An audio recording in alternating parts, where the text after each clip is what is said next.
NFL, Aaron Rodgers has an offer from the Steelers on the table, but he's yet to accept. Meanwhile, Atlanta has put out feelers to trade Kirk Cousins. Our Jeremy Fowler said that based on conversations he had during last week's NFL meetings, Cousins is, quote, at the very least on the Steelers' radar. He lost his starting job late in 2024. That was to then rookie Michael Penix Jr. Let's bring in former Steeler, our guy, RC. Top of the morning to you, sir. Hey, RC, how we doing? What's up, man? What's Good. up, bro? How y'all guys doing? I'm gonna be honest, man. I really like the twins on the show with Kendrick because it's like real East Coast with real South.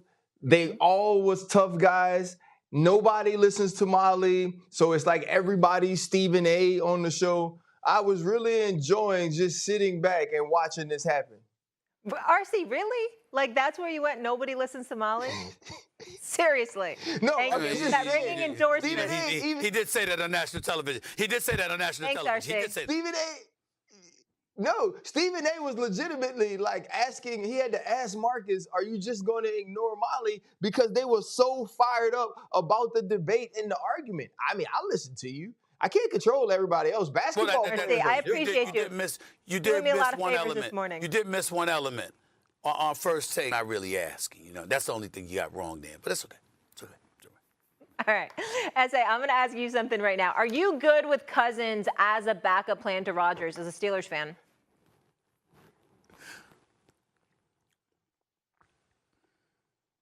Me? You asking me that, Yes, Molly? Stephen A. Yep. Here we go. Yeah. Thanks for listening. Why the hell would you? I could have sworn you brought Ryan in to ask that question. I don't know why you would ask me that question. You mean You're a Kirk Cousins Steelers that fan. threw nine Your show. interceptions and 1 touchdown over the last 5 games? You mean that Kirk Cousins? You know, coming off the ACL injury or whatever it was? I mean, I don't have any faith in Kirk Cousins. Hell no. The only thing that I could say positively about Kirk Cousins being a Pittsburgh Steeler is that at least he's won 1 playoff game since 2016. The Steelers have not. That's the only thing that I could say.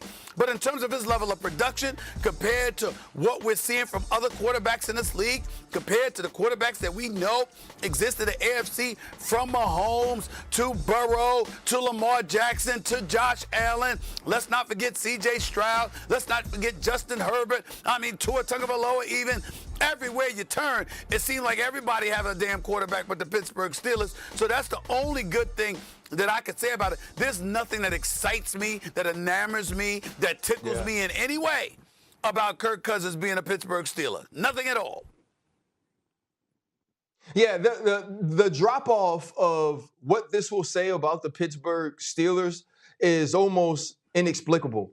To go from having an opportunity to re-sign Justin Fields, not playing Justin Fields after the start of the season last year, and then ending up in a position where you do nothing this offseason to improve your quarterback room. You go back and get Mason Rudolph, who you've had in the room, who I talk to people in the building, and they say they love Mason. They trust Mason. The locker room loves Mason. I don't care if everybody loves Mason. We could do a reality show. You don't want him as your starting quarterback if you're trying to contend for a Super Bowl. And so now to say that you're waiting on Aaron Rodgers to make a decision on whether or not he'll be your quarterback in 2025 and Kirk Cousins is the backup plan, clearly nobody watched Atlanta play last year. The best thing Atlanta did at the quarterback position was draft Michael Penix Jr., 8th overall, to be a backup plan to Kirk Cousins. And this is in no way to cast aspersions on who Kirk Cousins has been throughout his career. But after coming off the Achilles injury, seeing the way he can't move, seeing the way he can't put spin or he can't push the football down the field anymore, he won't be an upgrade over Mason Rudolph. And so to me, it's Aaron Rodgers or bust for this team. Stephen A., I agree. You say what? I don't have any disagreement. I agree. I don't have any disagreement with that at all. Look, Kirk Cousins has produced during the regular season. Unfortunately, with Kirk Cousins over the years, you found yourself thinking more about his agent than him. You're like, who the hell's representing this guy? Because the guy gets paid. He always managed to get his money. Remember when he had $84 million guaranteed before the market ballooned or what have you? You just found yourself looking at his agent and saying, damn, who's this guy? I might want him to represent me. This brother's something special right here. Whoever the hell this guy is that keeps getting Kirk Cousins his money. But we didn't look at Kirk Cousins' game, particularly in the postseason, and rave about anything. The fact is, really, really nice guy. We saw him walking off the field after the win. You like that? You like that? We saw that kind of bravado. We saw him with the chain on, dancing with the players and all of that stuff when they were winning. We didn't see him doing that the last 5 weeks of that regular season when he nosedived, okay? So it's one of those situations where you look at him and you say, look, he could play, but there's nothing really great about him, and it's far less than great come postseason. Yeah, I got to hit the top of the hour. All I want to know is when is Aaron Rodgers going to make his decision? Like, how long is he going to hold this organization hostage?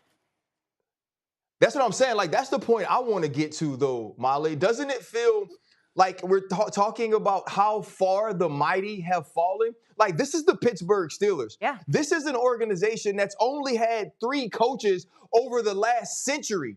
Right? They're the picture of stability. They're the picture of understanding how an organization is supposed to be run. And so to have Aaron Rodgers out here doing podcasts and doing appearances and talking about, no, I won't go to Chicago, or I might be with the team that plays in Chicago, throwing with DK Metcalf. Let's do business as business should be done and find a person to man that quarterback room and find a way to win. Yeah. RC, hold that thought. I appreciate you listening right there. I love Mike Tomlin and what he's done with the Pittsburgh Steelers. Do you think Aaron Rodgers is going to the Steelers? And if he does, do you think it works?